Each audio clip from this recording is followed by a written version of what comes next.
That's what they do.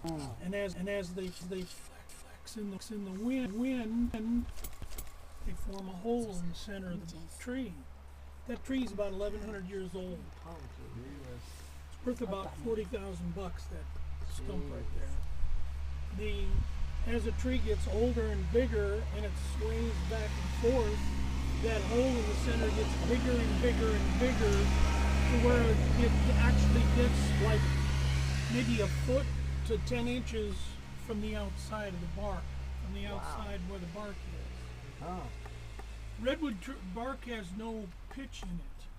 So when you get a fire, the redwood trees stay and the other trees get burned down. Oh. So people say, well, redwoods must grow pretty fast because here they are, redwoods, with all these other trees and they're so much taller.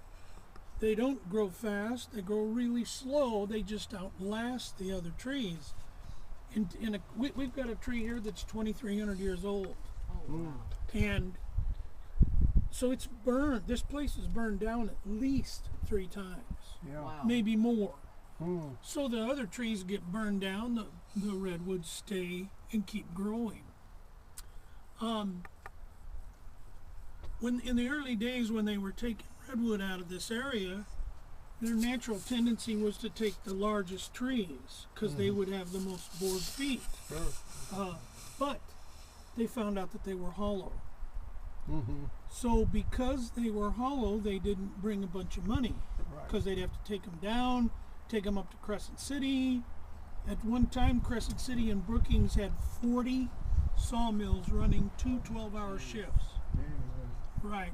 Before World War I, they were taking lots of redwood out of this area. So with the trees being hollow, they're not worth a lot, so they left them. A lot of them. So that's how you get the Avenue of the Giants down here. That's how you get the great big tree that we've got on here on the property. It's called the Brotherhood tree for obvious reasons. And it's 2,300 years old. I can verify that because my mother-in-law said she planted it.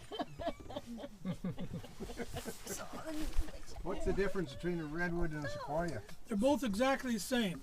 Okay. Sequoias maximinus, or whatever they're called. For some reason, during the Ice Age, when the glaciers were cutting the Sacramento Valley, before the Sierra Nevadas or before the Coast Range, the Ice Age came through this part of California and literally cut the Sacramento Valley all the way down to Modesto, Turlock, etc. There was redwood trees all the way from the Canadian border all the way down through Baja, Mexico. However, what happened with the ice, it appears that the ice just took a right turn and pushed the trees and everything right out into the Pacific Ocean because the redwoods stop up here in Northern California, the sequoias start in Southern California. There's a big gap.